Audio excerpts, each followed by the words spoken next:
Hello everyone, welcome to my YouTube channel study with Mitali. Study with Mitali में आप सभी का बहुत बहुत स्वागत है। आज मैं डिस्कस करूंगी इंडियन पॉलिटी के मोस्ट इम्पॉर्टेंट आर्टिकल जो कि आने वाले हर एग्ज़ाम के लिए वेरी वेरी इम्पॉर्टेंट होते हैं। इसका मैं 3 पार्ट करा चुकी हूँ।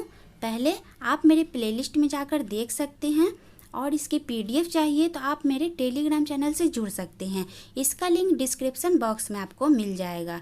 तो चलिए हम लोग सीरीज़ की तरफ बढ़ते हैं। ये आज का लास्ट पार्ट होगा जो वेरी वेरी इम्पॉर्टेंट है।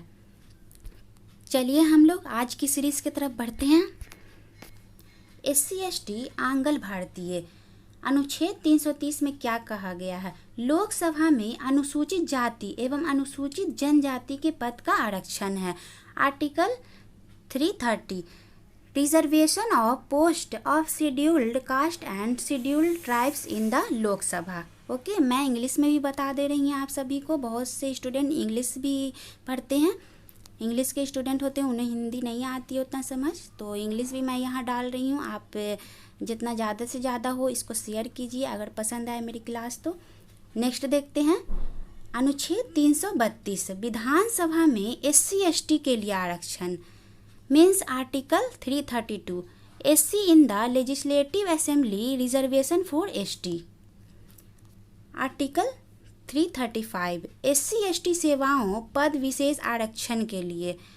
Article 335 for SC/ST services post special reservation. Okay, अब हम लोग नेक्स्ट देख लेते हैं।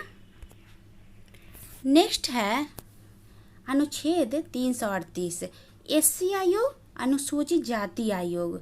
Article 338 SC commission. अनुच्छेद 338A ST आयोग। Article 338A ST commission. Okay, next देखते हैं आंग्ल भारतीय यानी एंग्लो इंडियंस। अनुच्छेद 331 अनुच्छेद 331 में क्या बोला गया है? लोकसभा में एंग्लो इंडियंस के आरक्षण है। Article 331 reservation of Anglo Indians in Lok Sabha. Okay, अनुच्छेद 333 विधानसभा में एंग्लो इंडियंस के आरक्षण है। और article 333 reservation of Anglo Indians in the legislative assembly means देखिए यहाँ पे क्या बोल रहा है। अनुच्छेद 331 में क्या है? लोकसभा में एंग्लो इंडियंस के आरक्षण है, लेकिन अनुच्छेद 333 में है क्या? विधानसभा में एंग्लो इंडियंस के आरक्षण है। ये बहुत इंपॉर्टेंट है, ये याद करना है फ्रेंड्स, नहीं तो मिस्टेक हो जाती है। अनुच्छेद 340 में देख लेते हैं, OBC आयोग है इसमें। Okay, article 340 OBC commission. Okay, next देखते हैं। नेक्स्ट में क्या है? 343 किससे संबंधित है? राजभाषा से। Okay, article 343 official language means Bharat की राजभाषा के रूप में किसको अपनाया गया है? हिंदी को अपनाया गया है। और लिपि के रूप में किसको अपनाया गया है? देवनागरी को अपनाया गया है।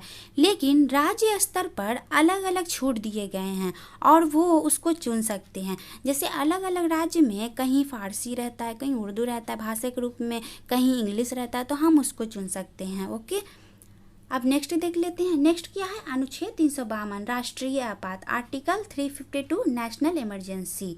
इसमें क्या है? जब देश में युद्ध, बाह्य आक्रमण, सशस्त्र विद्रोह की समस्या उत्पन्न होती है तब ये लागू किया जाता है। नेक्स्ट देख लेते हैं। नेक्स्ट है अनुच्छेद 356 राष्ट्रपति शासन। Article 356 presidents rule. ओके, इसमें क्या है? जब किसी राज्य की जो व्यवस्था है पूरी तरह से विफल हो जाता है, यानी संसदीय व्यवस्था राज्य की विफल हो जाए तब इसे लागू किया जाता है। ओके, अब हम लोग नेक्स्ट देख लेते हैं। नेक्स्ट क्या है?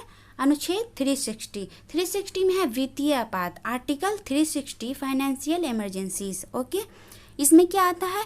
वित्तीय आपात यदि भारत के किसी क्षेत्र में या संपूर्ण भारत में फाइनेंशियल या इकोनॉमिकल कंडीशन बहुत ख़राब हो जाती है तब इसे लागू किया जाता है। वैसे अभी इसकी वैसी तो स्थिति नहीं आई है कि ये अभी तक लागू हो, चाहे लागू किया जाए, एक बार भी ऐसा नहीं हुआ है। ये क्वेश्चन भी आता है कि कौन सा ये वित्तीय आपात चाहे राष्ट्रीय आपात है कि लागू नहीं हुआ है, तो ये आप 360 बताइएगा कि ये नहीं हुआ है। ओके, नेक्स्ट देख लेते हैं। नेक्स्ट है अनुच्छेद 368। 368 में क्या है? संविधान संशोधन, आर्टिकल 368 कॉन्स्टिट्यूशनल अमेंडमेंट। तो इसमें क्या है? इसमें है संविधान संशोधन के अनुच्छेद का प्रावधान है। ये कहाँ से लिया गया है? तो दक्षिण अफ्रीका से लिया गया है, यानी साउथ अफ्रीका से, ऐसे। ओके, और इसको हम लोग 3 तरह से समझेंगे। मैं यहाँ पे 3 तरह से बताऊंगी इसमें क्या क्या आता है। फर्स्ट है साधारण बहुमत, अर्थात 1/2 से, 1/2 से, समझिए 1/2 से। ओके, और नेक्स्ट है यानी सेकेंड 2/3 बहुमत से, और थर्ड है 2/3 बहुमत प्लस राज्य की समर्थन से किए जाते हैं। फर्स्ट क्या है? साधारण बहुमत अर्थात 1/2 से, दूसरा है 2/3 बहुमत से, तीसरा है 2/3 बहुमत प्लस राज्य की समर्थन से किए जाते हैं। ओके, आई होप आप लोगों को समझ में आया होगा। अगर मेरी क्लास आप लोगों को पसंद आई तो प्लीज़ लाइक कीजिए, सब्सक्राइब कीजिए एंड शेयर कीजिए, एंड अपने सभी दोस्तों के साथ भी शेयर कीजिए। बेल आइकन दबाना बिल्कुल ना भूलें। बेल आइकन दबाने से क्या होगा? मेरी हर आने वाले वीडियो की नोटिफिकेशन आपको तुरंत प्रोवाइड हो जाएगी। इससे कोई भी क्लास मेरी नहीं छूटेगी। इसकी PDF चाहिए तो आप मेरे सोशल मीडिया हैंडल्स पर जुड़ सकते हैं। ये मेरे सोशल मीडिया हैंडल्स हैं। Telegram channel study with Mitali के नेम से, और इंस्टाग्राम है स्टडी विथ मिताली के नेम से।